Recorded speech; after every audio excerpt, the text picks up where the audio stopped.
Bom, estamos em mais uma quarta-feira reunidos aqui em Brasília para prosseguirmos nos comentários do livro Mestre de Amor, ditada por Joana de Ângeles, Saldivaldo Pereira Franco. Hoje introduzindo o capítulo de número 6, denominado Caridade Difícil. Interessante o tema, né? Distendes o agasalho e envolves o corpo entanguido, derramando sobre o coração a linfa da tranquilidade decorrente da caridade ao nu.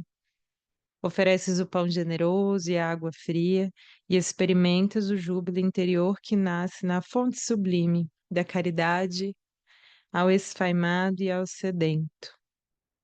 Favoreces com a cédula moeda e participas da emoção que flui da caridade ao necessitado. Então, Joana vai elencando, né, alguns tipos de caridade, desses mais rotineiros, né? Seria o agasalho, a quem realmente precisa de uma roupa, né? Seria o pão, seria a água para alguém que está sedento, para alguém que está com fome, né? Seria realmente o dinheiro para aquele que necessita daquilo naquele momento. Partilhas a piedade, harmonizas a consciência ante a caridade para com o aflito moral. Doas o medicamento e renova-te ante a bênção praticada pela caridade ao enfermo. Ensejas o teto gentil, favorecendo a alma com a paz cantante que se deriva da caridade dirigida ao desabrigado. Então, da mesma forma, ali, quando a gente doa o medicamento, doa um teto ao desabrigado, né? E o quanto isso, ela vai comentando, né, em todas essas partes, do quanto isso vai, de algum modo, nos alimentando por dentro também, né? É, e é uma coisa que a gente muito fala, né, sobre o trabalho voluntário, que quando a gente de fato começa um trabalho, quando a gente se propõe a doar nosso tempo, né, seja um medicamento, seja até o que ele fala ali, a piedade para alguém que moralmente está caído, né, quando a gente dá esse perdão, essa piedade já é também, né? E somos nós os primeiros a sermos beneficiados, a grande verdade é essa. E na prática a gente vai vivenciar muito isso, claro. É, aquele que necessita, né? Aquele que está sendo ajudado também é, vai ser, vai receber essas bênçãos, mas antes de tudo, nós também, sabe, nos sentimos completamente reabastecidos. Então, quão bonito é essa via de mão dupla da caridade, que a vida flui através de nós, que somos naquele momento instrumentos para fazer o bem a alguém, e daquele que recebe, e da mesma forma flui com a vida, porque é isso, né? Momentaneamente, uma hora a gente ajuda, no outro é ajudado. E não tem isso de só ajudarmos ou só sermos ajudados. A vida é essa troca, essa permuta, esse fluxo, né? Desculpas a ofensa, propiciando calor de fé ao espírito ferido ante a caridade do ouvido ao mal que surge do coração dos maus e dos enganados. E crês que conjuga o verbo amar, vivendo o verbete caridade nas diversas modalidades anunciadas pela mensagem evangélica. Então ele vai citando, né, a caridade mais material, caridade do tempo que a gente doa, caridade muitas vezes moral, dessa piedade, dessa indulgência que a gente tem com alguém que cai ao nosso lado ou que nos faz algum mal, né? E que muitas vezes para nós ainda é muito difícil, né? Desse perdão das ofensas também. E é como ela fala ali, a gente crê que conhece bem sobre a caridade. Todavia, ainda se pode fazer mais. Olha que interessante. Se desejas a integração real no espírito cristão da caridade, vai mais além. Há outros espíritos em torno de ti que aguardam mãos invisíveis capazes de o socorrer. Possivelmente não os conheces, não os vês, não os ouve, não são do teu círculo, mas não os ignora. Conhecê-los-á através da revolução espírita que te falou deles, os atormentados do além-túmulo, nossos irmãos desencarnados, sofredores, aos que se converteram desde ontem em verdugos e seguem os teus passos, afligindo-te. Então, eu acho interessante porque é isso, né? É, abrindo mais essa parte do conhecimento dessa vida imortal, né? desse espírito imortal que reside dentro de cada um de nós, essas diversas vidas e moradas nos quais todos nós já vivemos, a gente vai perceber que há tantos além-túmulo como nós fomos e seremos de algum modo, mas há tantos nessa condição, muitas vezes sem saberem que assim estão, muitas vezes, como ele fala ali, sendo verdugos, né? Ou seja, momentaneamente obsidiando, muitas vezes fazendo algum mal, né? Aos que se converteram desde ontem em verdugos e seguem os teus passos afligindo-te, é verdade, seres imperfeitos ainda que somos, nós carregamos mesmo algumas dívidas, né, algumas arestas a parar do passado, né, e muitas vezes isso em forma de momentâneos, né, momentâneos porque haverão de um dia seguir o seu caminho, como nós fazemos e continuaremos a fazer, né, mas que momentaneamente nos consideram ali, nos desconsideram de algum modo, querem quitar alguma conta do passado, né? Outros desconhecem o país onde se encontram, alguns dormem hipnotizados, então é isso, né? Alguns que nem sabem mesmo que morreram, outros que não têm ideia nem do país em que estão, aonde se encontram. Vários se agregam e experimentam a angústia do magote em que se reúnem, diversos choram esfaimados, sedentos, desabrigados, friorentos, enfermos. A gente vai ver as mais diversas condições, né? A gente fala que não é porque a pessoa fez a passagem, desencarnou, que ela tem ideia mesmo do que aconteceu com ela. Então, muitas vezes, essa fome, essa sede, essa fome de descanso também, essas enfermidades que aqui residiam, lá também de algum modo vão persistir, né? Porque muitas vezes nem sabe que morreu. São os náufragos da vida física que a morte recolheu. Todos eles precisam de nós. E é bonito perceber isso, né? Quantas poucas vezes a gente, na verdade, é, se dirige a eles, né? É o que ele fala, é o que ela fala ali. Muitas vezes a gente não os vê, não os escuta, mas estão ali, precisando de apoio, de carinho, de compreensão, né? Precisando de ajuda. Então, que seja nós também essa parte a fazer caridade para aqueles, né? Uma oração dirige um pensamento, bons pensamentos para aqueles que já se foram, para aqueles que muitas vezes estão ao nosso redor, mas a gente não vê, não ouve, mas que mesmo assim estão conosco, né? Nos partilham a vida, a estrada, seja de uma forma mais positiva, seja a fim de querer quitar algumas dívidas, alguns débitos antigos, né? Desde que conheces e possuem a centelha espiritista que persiste ardendo em tua alma, ora por eles. Ama-os, pensa neles com vibração mental positiva de auxílio. E quando surge ocasião, nas células cristãs em que militas, ao longo do caminho carnal, recebe-os, favorecendo com a palavra evangélico medicamentosa que os anime, console, desperte, encaminhe e cure. Então, que bonito, né? Aqui me parece que fala muito sobre a mediunidade, sobre as diversas formas de mediunidade, mesmo aquele que é um dialogador, né? Também tem algum tipo de sensibilidade, também pode ajudar nessa difícil caridade, como é a denominação que Joana dá. E que bonitos, né?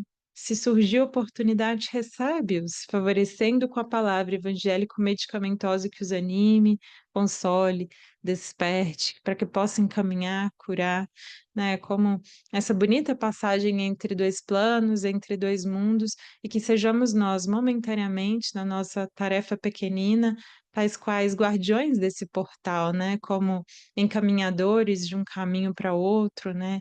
E que é o que a gente desejaria se fosse um familiar nosso, mas que a esses desconhecidos, que muitas vezes não são, são conhecidos nossos de longa data, de outras vidas, né?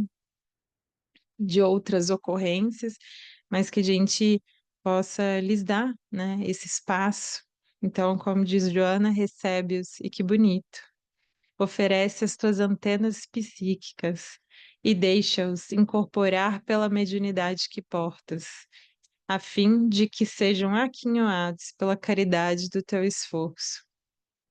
E aqui, falando mais especificamente sobre alguns tipos de mediunidade, né? sobretudo da psicofonia, eh, o quão ainda é difícil, né, e fico imaginando que se isso era ainda muito difícil, né, anteriormente, agora que já vivemos um pouco menos de preconceito, de pouco mais de aceitação dessa parte da vida, que bonito é compreender todas essas coisas. Enquanto eu li essa mensagem, eh, eu me recordei um pouco da minha trajetória e é bonito perceber que a vida sabe exatamente aquilo que nos dá, né. Então, entender a mediunidade como não como um privilégio, não muitas vezes como uma bênção, mas como uma oportunidade gigantesca de trabalho, né, como uma oportunidade mesmo de redenção. E eu falo que,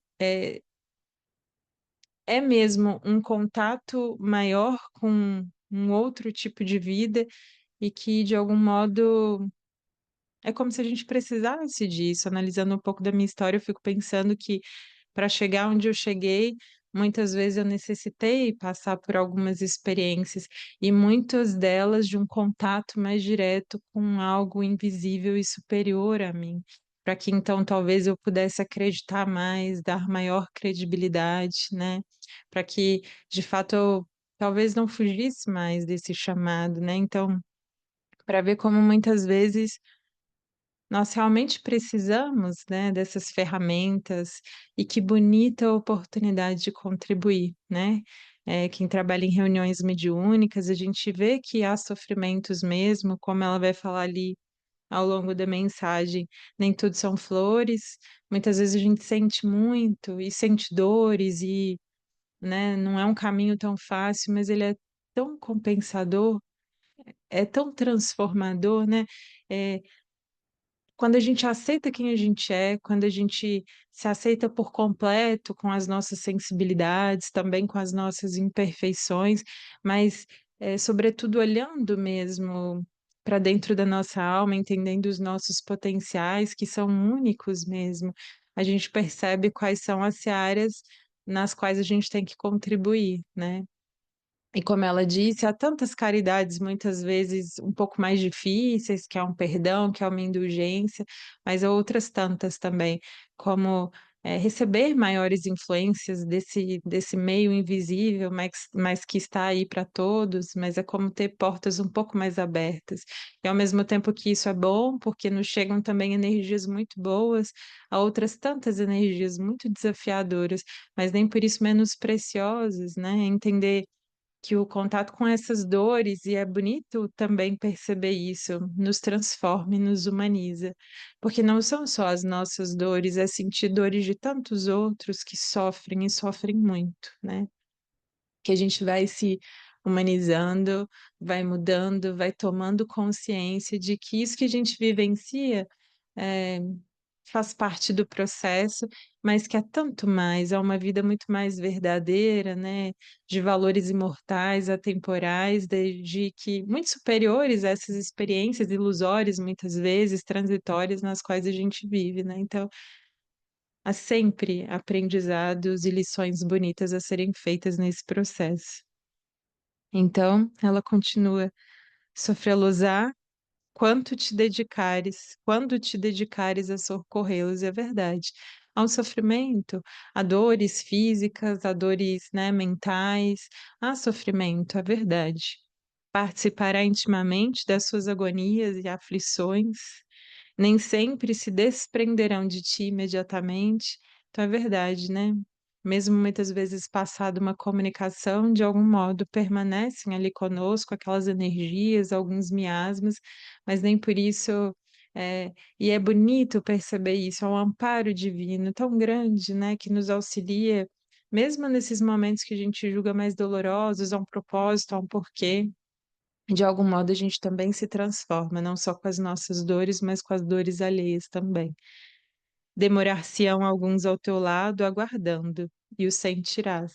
E é verdade, né. A gente, muitas vezes antes da comunicação, alguns dias antes, a gente já começa a sentir alguns desconfortos, sejam físicos, sejam psíquicos, mas tudo certo, tudo fazendo parte do plano, né.